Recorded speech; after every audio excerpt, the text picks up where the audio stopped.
안녕하세요. B급 책방을 운영하는 저는 책방 주인 B급바치입니다. 혹시 보수주의라는 단어를 들으면 어떤 게 떠오르시나요? 이전 대통령, 태극기 부대, 아니면 늙은, 이기적인, 냉혈한, 극단적인 이외 여러 가지 생각이 드시겠죠. 제 영상을 보는 여러분이 구체적으로 어떤 생각을 하는지 저는 모르겠습니다. 다만 확실한 건 대부분 사람에게 보수주의는 썩 긍정적이지도 않고 악에 가까우리라 생각합니다. 물론 좌파에서 프레임을 씌웠다거나 지금은 여러 사건으로 분위기가 뒤집혔다는 식으로 반박하고 픈 마음이 들 수도 있습니다. 하지만 이러저러한 사정을 제외하더라도 우리나라 정치, 사회 무당층에게는 보수 이미지가 좋지 않다는 점이 분명한 사실입니다. 좌파가 사고를 치는 와중에도 보수가 대안으로 떠오르는 게 아니라 둘 다 싫다라는 의견이 종종 들려오는 것도 이를 증명한다고 볼 수 있습니다. 저 역시 크게 다르지 않았습니다. 저는 대학생 때부터 정치 스탠스를 보수주의로 취했는데 이를 겉으로 드러내진 않았습니다. 그 이유는 앞서 제가 말한 보수주의가 갖고 있는 이미지 때문이었습니다. 하지만 더 큰 문제는 저 역시 보수주의를 너무 몰랐다는 점입니다. 그래서 보수주의가 추구하는 가치가 뭔데? 라고 물어봐도 답을 하지 못할 정도로 보수주의에 대한 이해가 부족한 상태였습니다. 그러다 보니 저는 따뜻한 보수주의자나 중도 보수 같은 핑계를 만들었습니다. 지금은 원칙 없는 그 태도가 틀렸다는 걸 알지만 당시 부족한 제가 내린 최선이었다는 점 역시 부정하지 않습니다. 그렇기 때문에 부끄러워도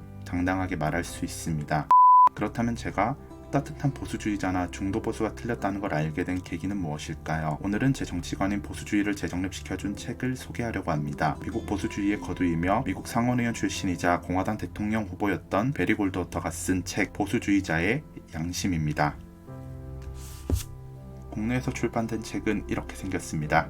자, 책을 다시 원래 자리로 돌려놓고요. 이 책은 골드워터가 상원의원 재임 시절인 1960년대 미국에서 출간됐으며 2019년 2월 28일 도서출판 19을 통해서 국내에 소개됐습니다. 60년 만에 책이 소개되는 것이라고 말씀드릴 수 있겠네요. 사실 이 점에서 60년 전에 주장했던 내용이 2019년에도 유효할 수 있을까라는 의문을 가질만 합니다. 저 역시 책을 처음 폈을 때 똑같이 생각했습니다. 왜냐하면 변화는 느리더라도 꾸준히 있었고 최근에는 그 속도가 예측할 수 없을 정도로 빠른 게 사실이기 때문입니다. 하지만 책 보수주의자의 양심은 이 걱정을 예상한 듯 깔끔하게 답을 내립니다. 보수주의 사상에는 시대나 환경에 구애를 받지 않는 절대 원칙이 있다. 이는 1960년대보다 더 이전에 이미 검증받은 것이라고 말하며 그 메시지가 오늘날에도 변함없이 유효함을 구체적으로 증명하는 게 보수주의자의 책무라고 강조합니다. 보수주의가 추구한 절대 가치가 무엇인지 몰랐기 때문에 오늘날 보수주의가 무너지고 있다고 진단합니다. 보수주의가 지난 좋은 시절만 되뇌이다 성공신화에서 벗어나지 못했다고 분석합니다. 로 인해 어느 시대에나 통용되는 보수적 원칙을 가다듬으며 시대의 변화에 능동적으로 대응하지 못했다. 심지어 보수주의자를 자처하면서도 보수주의가 무엇인지 모르는 사람들이 비일비재하다. 오늘날 예고된 참사라고 진단합니다. 그렇다면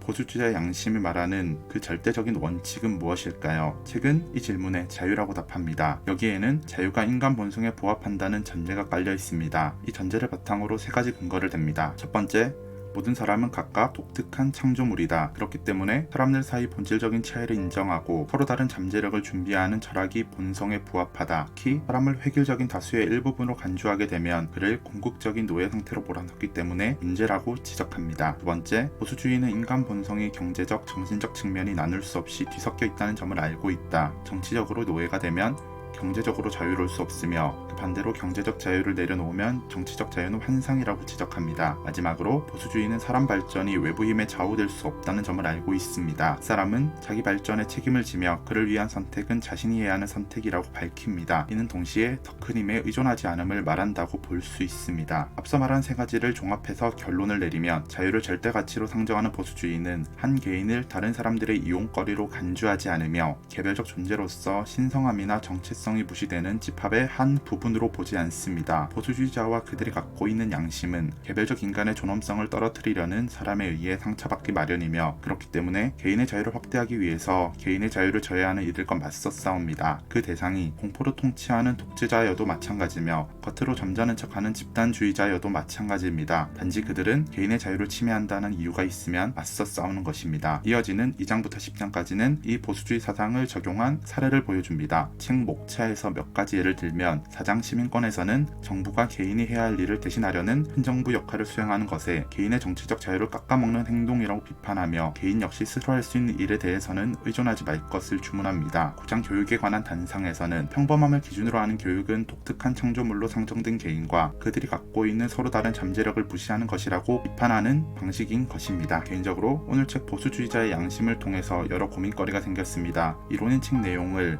우리나라 현실 정치로 어떻게 적용해야 하는지가 가장 큰 고민입니다. 자세한 내용을 다루기에는 영상이 지나치게 늘어질 것 같아 오늘 영상에서는 뭔가 새로운 고민이 생겼다 그 정도로만 언급하겠습니다. 언젠가 이 고민을 자세하게 공유할 날이 오지 않을까 예상합니다. 마지막으로 오늘 책을 새로운 보수주의자에게 추천해주고 싶습니다. 스스로를 보수주의라고 생각하지만 정작 보수주의가 추구하는 가치관이 모르는 사람들에게 특히 어울리는 책입니다. 이 책을 통해 자유라는 가치관을 확립한다면 밖에서 정치 이야기를 할 때 이전보다 더 나은 대화를 꾸릴 수 있음은 물론 가치 판단에서도 명확한 기준이 세워질 것입니다. 이제는 보수주의가 추구하는 가치관이 무엇인지 알았으니 말이죠. 유튜브를 시작하고 나서 처음으로 정치 분야 책을 다뤄봤습니다. 제가 잘 아는 분야도 아니고 다루는 것 자체가 부담스러웠던 것도 사실입니다. 저는 언제나 제가 할 수 있는 자리에서 최선을 다하는 걸 제 의무로 여길 뿐입니다. 앞으로 정치 분야를 얼마나 더 다룰지는 모르겠습니다만 좋은 책을 발견하게 된다면 부담스러운 분야라고 할지라도 도전해보겠습니다. 원래 일정보다 하루 늦은 토요일에 영상을 올리게 됐습니다. 그러니까 그에 맞는 마무리 인사를 해야겠죠. 오늘도 제 책방에 방문해주셔서 감사합니다. 이번 한 주 열심히 살아내신다고 고생하셨고 짧지만 쉼이 있는 주말 되시길 바랍니다. 그럼 안녕히 가세요.